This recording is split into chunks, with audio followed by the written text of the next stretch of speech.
This episode of Shaun of the South is brought to you by Case Knives. My granddaddy used to say the best cure for idle hands was to build something. In today's day and age, everything's done with a click, a swipe, or a tap of your finger. Put away the screens. Put your hands to work with a Case knife. You are listening to Shaun of the South, and I'm your host tonight, Sean Dietrich. And man, we have a wonderful show ready for you here tonight, coming to you live via the podcast, airwaves, and radio waves all over this fine nation. Well, that beautiful girl you see on the stage behind me tonight here, fixing to play for you, is Martha Spencer, everybody. Martha Spencer.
I'm going to read you a little bit of our mail this evening, a little bit of our mail sent in to us from listeners all over the country who had a little better to do than to tune in via the radio or the podcast airwaves and hear what we were doing, or our listeners who are located in nursing home wheelchairs who are pushed too far from the dial and can't reach it, who would rather be listening to something else right about now.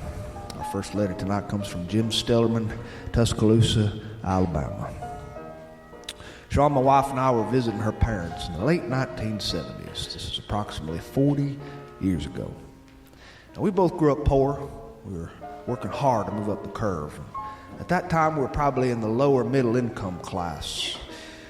We stopped by a grocery store in an impoverished area of the city, an area where racism and oppression had left most of the people devoid of opportunities. most people in this area were low income. While walking down an aisle at the grocery store, I discovered a $5 bill laying on the floor for the taking. My wife and I were the only people in the aisle, and I thought about pocketing this money and considering it a good trip to the grocery store. But something told me not to do this. Something told me not to keep the $5, but to give it to the store manager and hope it could be returned to its rightful owner. So I gave the $5 to the manager. I explained that I found it in the aisle, and after checking out, while heading for the door, we heard footsteps behind us and somebody yelling. It was the store manager and a little boy with him. The child had tears in his eyes and explained that this was his $5. His mother had given it to him. It was the last bit of money they had to go to the store and buy bread and milk. So, Sean, I'm not sure the young boy's guardian angel was looking out for him or not, or if my guardian angel was looking out for me. But he was able to buy some groceries, which provided his family with a little bit of relief for a brief period of time. I have had my soul nourished for this, Sean, for a lifetime, for $5 found in the grocery store aisle. Dear Jim, from everybody here tonight, thank you for sharing that. Bill Anderson, Marathon, Florida. Merry Christmas to you, Sean, and everybody in your audience. I myself have tried to get to your show a few times before, but it never works out because of health reasons. So I'm happy to listen until then via the radio. Merry Christmas also to my wife, Trudy, of 37 years. Trudy is the love of my whole life. I love her so much. Sawyer Fishman, Hays, Kansas. Sean, I have a request. I almost didn't send this to you, but I figure you're the kind of guy who might actually do it. How about singing a little bit of my favorite hymn? It's entitled In the Bleak Midwinter. You might even know it. Nobody ever sings this anymore during Christmas time. I guess it's kind of old. I've heard you sing on your show a few times, so here's hoping. I'll be listening. Do what you do, Sean. Your friend, Sawyer. Well, Sawyer, I guess I'm squirrely enough just to give this a shot. I have sang this song before, although you might want to cover your ears when I do it because I hadn't sang it in a long time. But here we go. In the Bleak Midwinter, as first published in Scribner's Monthly magazine, January 1872. In the bleak midwinter, frosty wind made moan. Earth stood hard as iron, water like a stone. Snow had fallen, snow on snow, snow on snow on snow. In the bleak midwinter, long ago, our God heaven can't hold him, nor earth sustain. Heaven and earth shall flee away, oh, when he comes to reign. In the bleak midwinter, a stable place sufficed. The Lord God Almighty, Jesus Christ.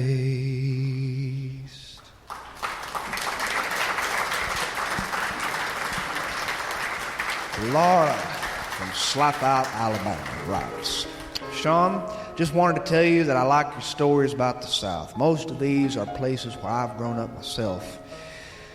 I've grown up in the South. Have you ever written about anything in Slapout, Alabama? My great-great-grandfather, Sanford Oscar Peoples, had a store in town a long, long time ago. And when customers would ask for something that he didn't have, he would always say, "Well, I'm just slap out of that today." And I guess the term just stuck. Hence the name Slap Out, Alabama. You might also try to search for Deatsville. Just thought I'd share this. By the way, my son's middle name is Sanford. Blair Trapper in Hoover, Alabama. My wife and I ate Thanksgiving breakfast at our local Cracker Barrel and got to talking with our waitress, Martha. That was her name. She's raising grandkids because her daughter is on drugs. The oldest grandkid is special needs with an IQ of 64, and Martha had been off work for 6 weeks due to knee surgery and sick children. I was about to give her a $20 tip for our $25 meal when I realized that this was not enough to help her after 6 weeks off. I thought about the right thing, and my wife slipped a $100 bill in her hand while we chatted. And when we finished speaking, Martha glanced at the bill. She teared up. She said, "Thank you. I need to put that in the vault." And she tucked it into her bra. Dear Blair, thank you for that story. And dear Martha, I hope somehow you listen to this, because I believe you are a shining example in this world. Don Jackson, Louisiana. Thank you, Sean. I hope you and your family have a wonderful holiday. Your stuff has been something I've enjoyed so much over the past 2 years, and I've shared it with friends and family. It's wonderful to have a good old Southern boy just like me saying some of the things that I might say. Thanks again, and go Geaux Tigers, and roll tide. God bless you. God bless you too, Don Jackson. Sherry Pretty, Wilsonville, Tennessee. Hi, Sean. I'm just writing to wish my son a Merry Christmas, who's in California with his family this year, so far away from me. He's there for work, and he's fallen in love with it there, and that kind of bothers me because we miss him so bad at home, and I wish he'd just come back and hate California. So, if you could, please pray that he grows to hate that state so bad that he has to move. Because Christmas this year is going to be really hard without him. And it's going to be really hard without his lovely wife, too. It's going to be double hard without my grandbabies. Jason is his name. Please tell him on your show, because he's the one who introduced me to your show. We here in Wilsonville are keeping our fireplace stoked for him in case he decides to take a last flight out of California to get back in time for the holidays. Love, Jason's mother. Dear Jason, if you're out there listening, I hope you heard that. And here's to your family. Here's to all families that are far away from each other for the holidays. And here's to people who miss out. Here's to people who are yearning for the ones who left us long ago. Here's what I want to say to them. God bless us, everyone. And that's letters from our listeners. We're going to have another tune here from Martha Spencer, everybody. Martha Spencer.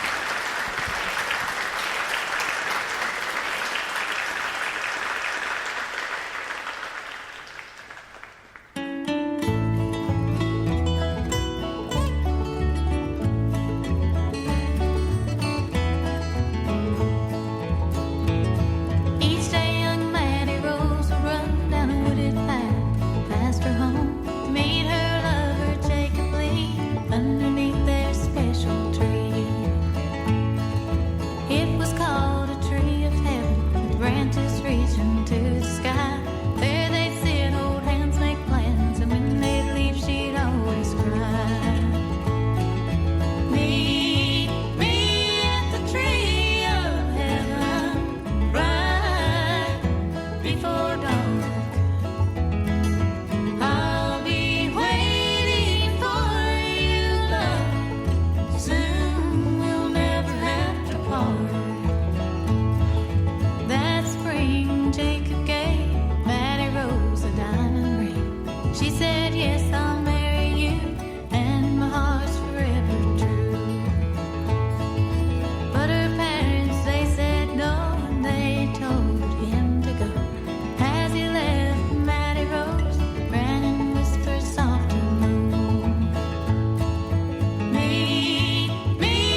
waited till the break of dawn. Heartbroken, he went on. Said, I'll go far, far away where I can never hear her say,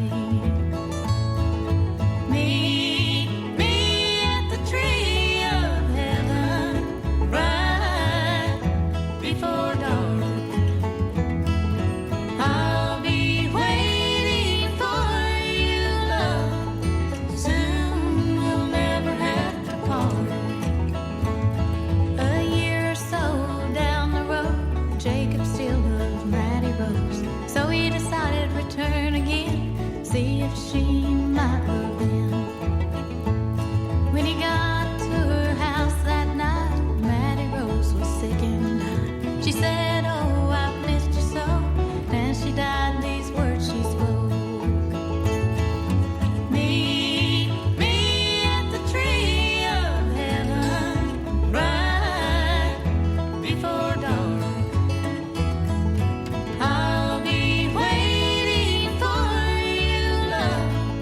Soon we'll never have to part.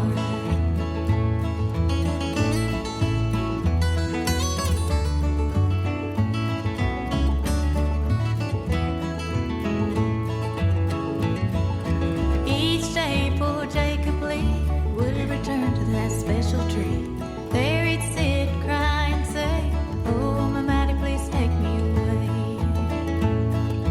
Years later Jacob passed, but his spirit traveled on. Where he met Maddie Rose, there she smiled and then she spoke. Here we meet at the tree of heaven right before dark. I've been waiting for you, love. Now we'll never have to part.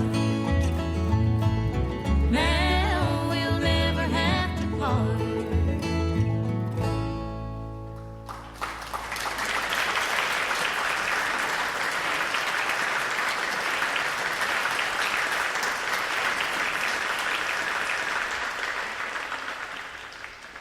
Well, December came kind of untriumphantly this year. Kind of untriumphantly. If you weren't paying attention, you might have missed it. Just kind of slipped in the back door and made the whole world into December, even though it still looks like it might be April. In this part of the world, our temperatures are 74 degrees, and the humidity yesterday was 98.9 humidity. I am from my father's bloodline, meaning that when I leave the house with humidity that is over 98.9, I look like I have licked a light socket. My hair does strange and unnatural things. It gets big, it gets tall, it starts to form its own ecosystem above it. I was walking along and I caught a glimpse of my own reflection in a plate glass window while I was shopping. My hair was just so big, like I just stuck a knife in a power receptacle. I felt like I was representing my family well, because these are the genes that have been passed down to me. My mother used to say I looked like I was riding a chicken across the backyard. Because I have long, skinny legs that are almost triple jointed, just like my father did. It's just the way we are. But during December, you can look on the TV and you can see advertisements for all sorts of products that are being sold to you by supermodels and swimsuit models and underwear models, male and female. They're selling things like underwear and fancy designer fragrances with three-letter names like you or who or boo. Yes, these fragrances are sold by people who are barely wearing enough to cover a plate of linguine. And they're built like the perfect human specimen. And they will actually convince average people like me and my wife to go out and buy some of their products, because, by God, a life of average mediocrity is not something that we strive for necessarily. My wife went out and bought me a pair of underpants last year that she'd seen on television. And on Christmas morning, I opened up and I looked at them and I said, what are these? She said, well, I just thought, you needed a few pairs. She said, I saw them on television. I tried them on. I went and I looked in the full-length body mirror. I looked like a frog standing upright. Big 2 eyes, little unproportionate. Yes, it's not a confidence builder. But that's not what December's about anyway. That's not what December's about. No matter what you've heard, or no matter which part of the country you are from and you have your own cultural traditions, I understand that. And I respect that. But down here in this part of the world, where you are currently, this month is about one thing and one thing only. It's about families gathering in a big, big room, the hearth of their home. It's about the high priest of the house with his white hair, holding the remote control and shouting 4-letter words at his favorite college football team. Yes, this is our sacrament. This is the sacrament of my people. We shout at the television screen because it is college football season, and the SEC championship is the height of our calendar. People get very, very heated about this. I was out pumping gas a few days ago, and there was a man on the other side of the pump from me, a Georgia Bulldog fan. He wore a Georgia Bulldog t-shirt. He looked at my Crimson Tide Alabama t-shirt, and he said, Alabama sucks, man, and he started laughing. Well, it did inflame me a little bit. It inflamed me. And so I uttered the only 4-letter words my mother and father would allow me to say, the only 4-letter words. Roll Tide.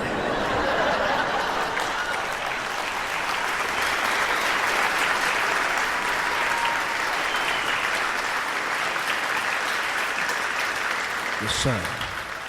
This is all you can say as a Southern Baptist in this kind of situation, because anything else would be what we like to refer to as ruining your witness. Man laughed and he said, "Oh, I'm only kidding.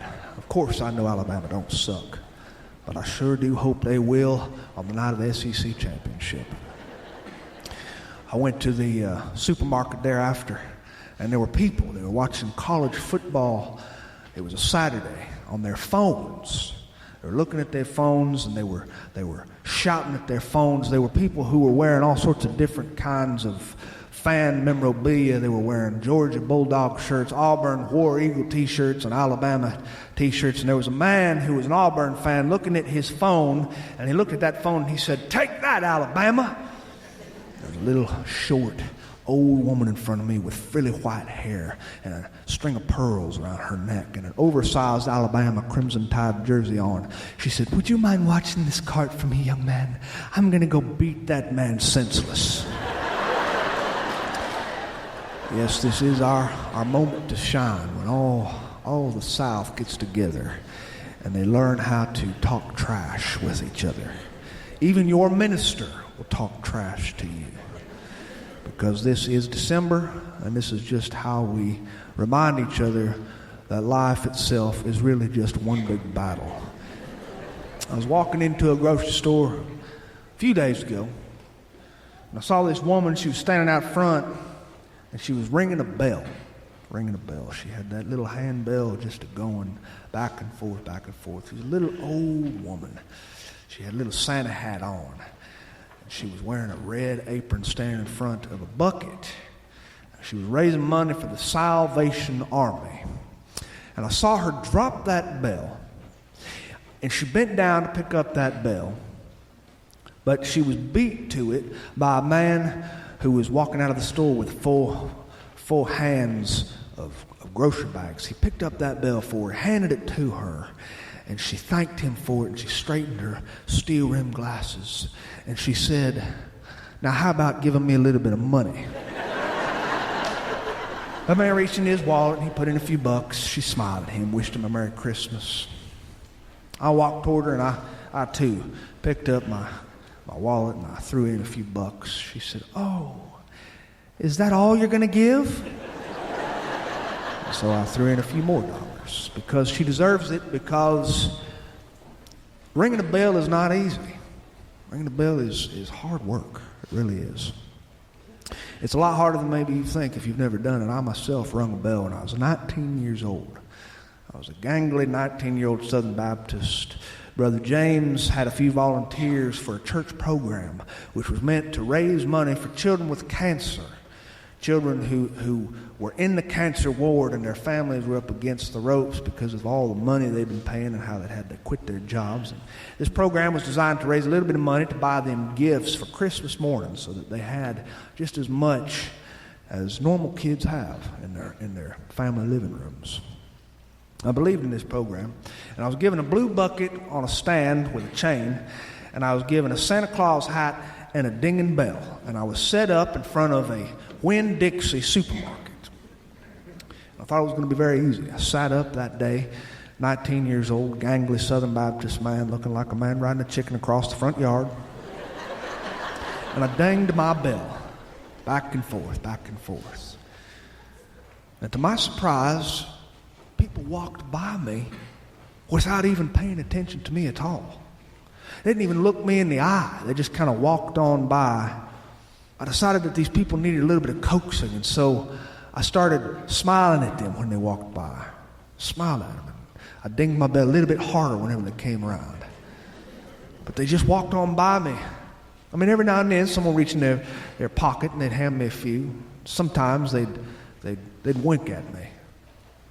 And every now and then, but most of the time, they just kind of pretend I didn't exist. Now, this got me very disheartened. I was sad about it. Went to Brother James that evening, and I dumped over my bucket of money. It was a pile of quarters and a few crinkled up dollar bills on his desk. We counted it together. I had barely raised $9 for the cause. I felt terrible about myself. Terrible. Brother James said, "Oh, don't worry about it. Don't worry about it." He said, "Look, I know it's easy to kind of get mad at the people who don't give, but you know, mankind is really a good race. And people are good." He said, "They're just busy, that's all. During Christmas time, people get busy. You can't blame them for that." Well, I did feel bad about it. I went to my Uncle John about it. Old Uncle John, he knew just about everything. He was sitting on his porch with Brother Dale, the Methodist minister. Brother Dale was a big man with a hunter's orange shirt on and camouflage suspenders. And he was whittling something out of a pine stick. And so was my Uncle John. And they were drinking beer. Because Methodists can drink beer. My mother always used to say, a Methodist is somebody who is put on this earth to pull you out of the gutter. You see, that's not how Southern Baptists approach life. We are put here to save you. That's what we think. And then we pass you on to the Presbyterians who are put on this earth to educate you. And then they will pass you on to the Episcopals who are meant to introduce you to high society and Jack Daniels. And then you will find yourself one day in the gutter, and along comes the Methodist to pull you back out of that gutter. Brother Dale was sitting on that porch. They were talking. Old men, they talk and they tell stories together. That's what they do. This porch was a plywood porch built on the front of my Uncle John's RV, and it was lopsided a little bit. They'd take sips every now and then, and they'd talk about things from days gone by, and they'd tell jokes among one another, and they'd talk about how much culture had changed, how much music had changed, how much entertainment had changed. My Uncle John said, "You ever say things that you don't mean to say? You know, you get older and things just kind of slip out your mind?" Brother Dale said, "Oh yeah, all the time.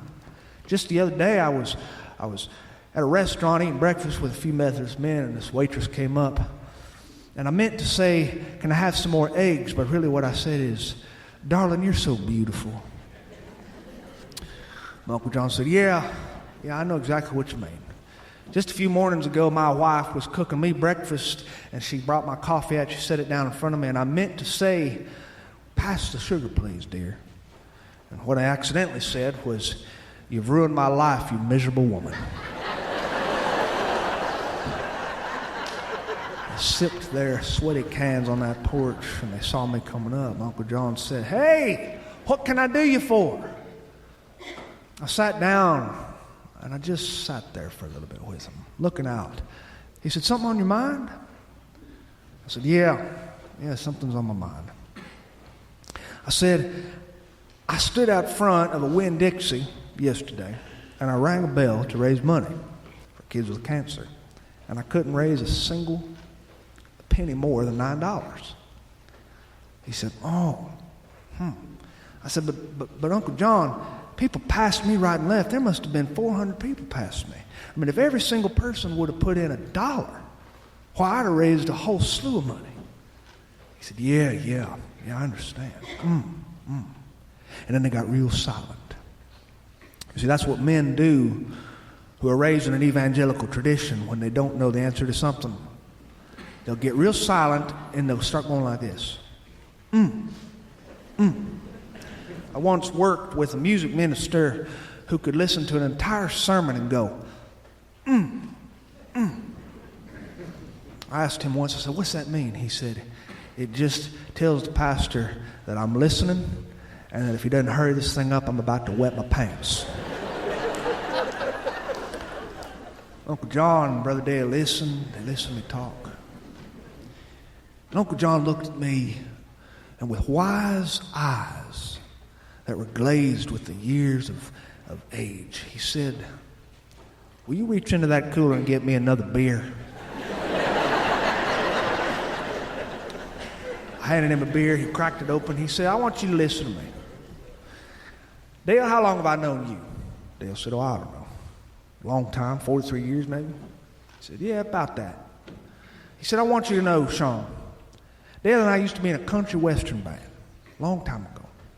You remember that, Dale? Oh, yeah, I remember that. Your uncle can't play fiddle worth a cuss. Uncle John said, we called ourselves the Ramblin' Peanuts. The Ramblin' Peanuts. Ain't that a name? We'd get together and we'd play at all sorts of different places, little feed store openings and shoe store clearances. We'd play in front of restaurants. We played at a cafe once. We even saved up enough money to buy an amplifier. But nobody ever paid us to play. We only played for tips. We had this large Duke's mayonnaise jar that sat out in front of the band, and people would toss in money if they liked our music. But we never earned more than a few bucks at a time. He said, because we couldn't get nobody to listen to us. He said, I like to die about it. I felt terrible. I felt like I wasn't a good musician, but I'm a pretty good musician. Ain't I a good musician, Dale? And Dale said,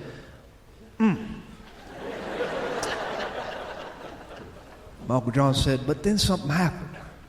Leo, our upright bass player, had an idea. He said, what if we changed the band's name? And everybody was in favor of it. We changed the band's name. We showed up to our next gig, Sean. We set up right in front of this little restaurant where people were hanging out. There was a bar in the corner.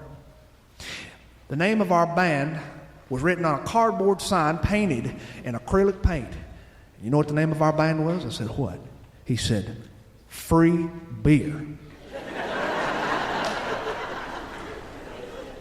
I said, that was the name of your band, Free Beer? Oh, yeah, Free Beer was the name of our band. People saw that sign, the most glorious 2 words in the English language, Free Beer. And they'd come out of the woodwork, and they'd come up and they'd look at that sign, and initially it was just about the name of the band that attracted them, and then they started listening a little while.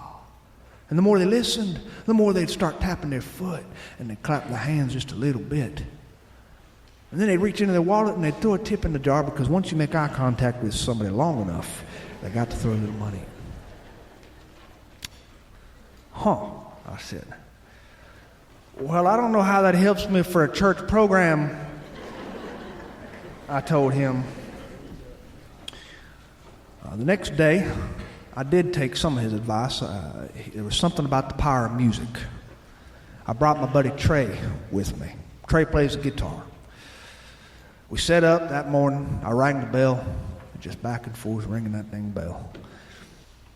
People walked on by me, and they were actually stopping every now and then. They'd reach into their pocket and they'd throw a few dollars in or something. And it was a good start to the day. But after 4 hours, I realized that Trey only knew 4 songs. He knew Fire and Rain by James Taylor, Margaritaville by Jimmy Buffett, Feliz Navidad, and he knew Jive Talking by the Bee Gees. I said, Trey, don't you know any other music? And then he would launch into jive talking. At the end of the day, we counted the money. I'd only earned $7 because people can only stand so much of the Bee Gees. Trey said, "Hey, I don't mind coming back tomorrow if you want. I'll come and help you all day long if you need." I said, "Thanks, I'll have my secretary call you." Next day, I got my friend Tricia to come join me. She knew all sorts of songs. She grew up singing in the church. She was about 6'4" with broad shoulders, so there was an intimidation factor being used there. She wore a Santa hat, and she twirled and she sang at people who walked by. She was just loud, animated, and outspoken, and if she didn't know the words to a particular song, she made them up because that's what drama majors do. She even chased one lady out to her minivan, and she almost got pepper sprayed singing, "We Wish You a Merry Christmas." At the end of the day, I'd hardly raised $13. And well, I don't mind telling you, I'd almost given up altogether. I really had. You see, it doesn't take much for a man to start to lose faith in this world. And so I showed up the next day with nobody but myself. And I brought a stool. And I sat down on that stool and I rang that bell, just to ring it. I didn't even have much enthusiasm in it. I let myself just kind of get sour inside. I watched people walk by me. Their noses were in the clouds. They could just walk on by me without saying a word. It was early afternoon. I was still ringing that bell. That blue bucket just swung gently in the breeze like Winn-Dixie. And I saw something. From the edge of the parking lot came a rusted Chevette. I knew this car. Had a hatchback. Came running into that parking lot on two wheels. It parked into a parking space, and out from that car jumped my Uncle John and Brother Dale, the Methodist minister. And that car, when they got out of the car, these two large men of God, that car rose off the ground another 15 inches. They were wearing colorful, bright, loud, gaudy sweaters and Santa Claus hats. And in through the parking lot came all sorts of other cars, another car, all rusted, all old model vehicles. And out from these vehicles popped men in gaudy sweaters with white hair. And they were carrying tambourines and kazoos and bongos and harmonicas. And they walked toward me like the children of Israel. There must have been about 34 of them. And they gathered in front of the Winn-Dixie. Behind me, they formed a mass choir. These were jolly men with red glows to their faces and smiles that went from ear to ear. And they started singing. These men knew every song in the book. These men got to singing, and they sang with all their might. They sang, "We Wish You a Merry Christmas." They sang the 12 days of Christmas, and even though they forgot most of the items on the 12 days of Christmas, when it all came to the part where they sang, "5 golden rings," they all knew that together, and they would sing it at the tops of their lungs until they started laughing. No songs were off limits. They would writhe themselves in laughter and joy. They would giggle at the tops of their voices when people walked by, and they would ask for donations openly. And it was so fun, they drew a crowd. They sang "Silent Night," and they sounded like a choir of Labradors with chest colds. They gathered around, and people reached into their pockets, and they threw money into my little bucket, one by one. And when my uncle sang a stunning rendition of Rod Stewart's "Do You Think I'm Sexy?" he got 3 restraining orders and 1 marriage proposal.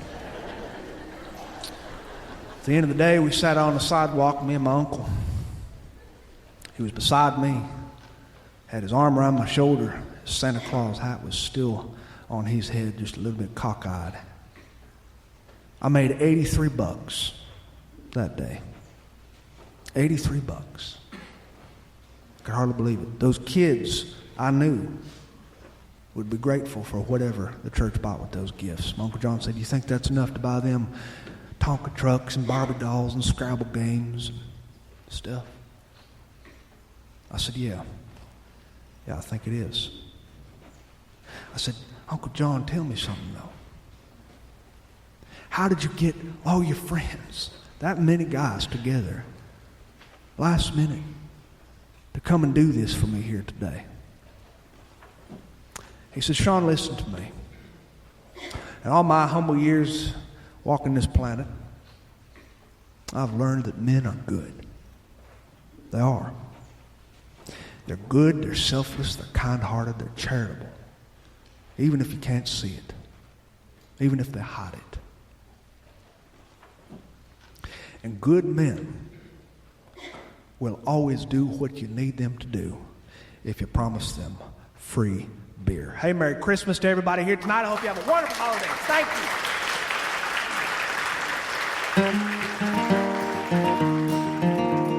Hey, thanks for listening to Sean of the South. Been your host today, Sean, Dietrich, and man. It's been a bona fide pleasure if I do say so myself. I hope you join us next week and perhaps even the week after that.